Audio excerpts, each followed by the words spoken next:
My name is Mr. Saponte, and I'm going to talk about a little bit about the history of video games. Now, how many of you recognize this sound?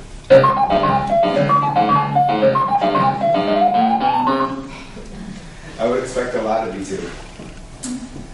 The video game industry sure has come a long way since the famous release of Pong in 1972 by Atari.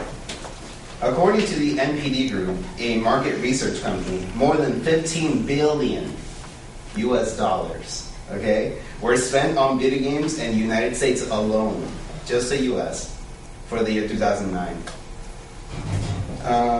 My thesis is, the history of video games, like most industries, has its basic beginnings, a wide developmental stage, and the popular use in our modern world. The industry has not only become a big part of today's mainstream media, it has forever revolutionized the way we see the world around us, and even created a new genre of young people.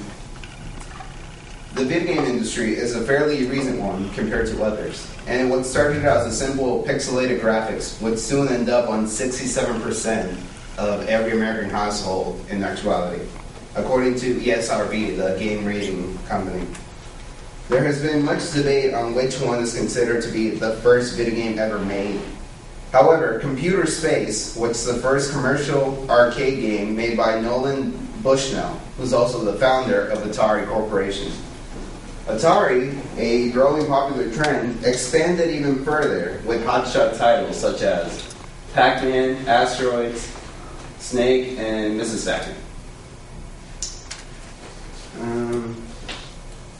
Bushnell's ideology is that video games are an excellent way to foster curiosity and creativity in a social context. In other words, Bushnell has always seen computer games as a means of education. Atari sparked other companies such as Namco, Sega, and more commonly, Nintendo, to expand their newly founded companies as well.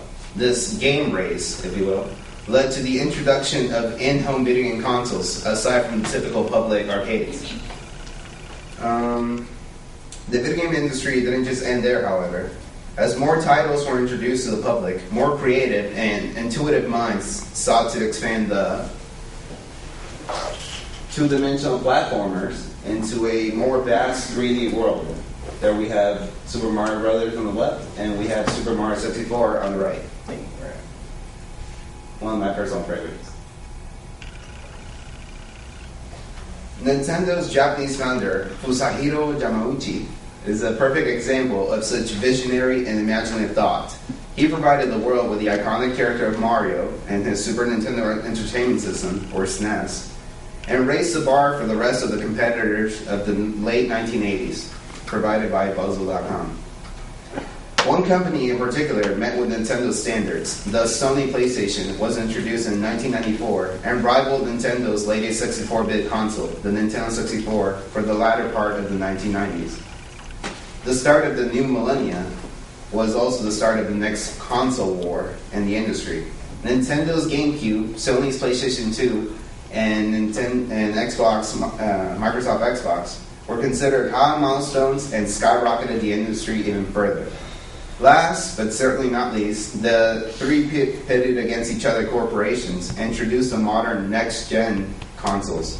These might sound a little more familiar to you. We have the Nintendo Wii, the Microsoft Xbox 360, and the PlayStation 3. Now that I've informed you about the developmental stage of the industry, let me share how it's part of today's society.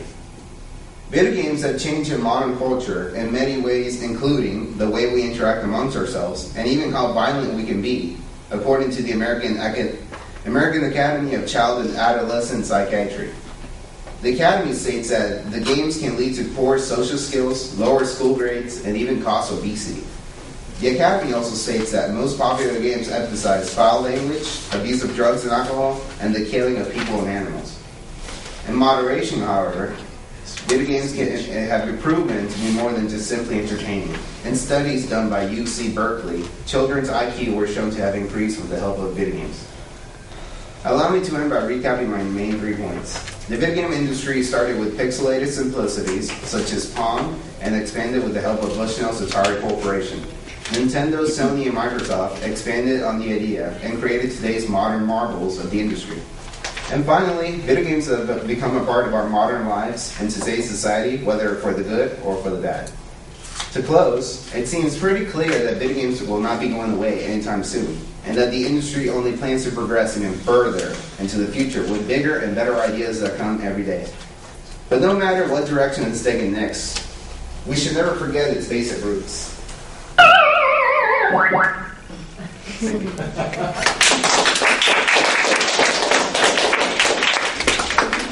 What did you notice about Jesus' speech?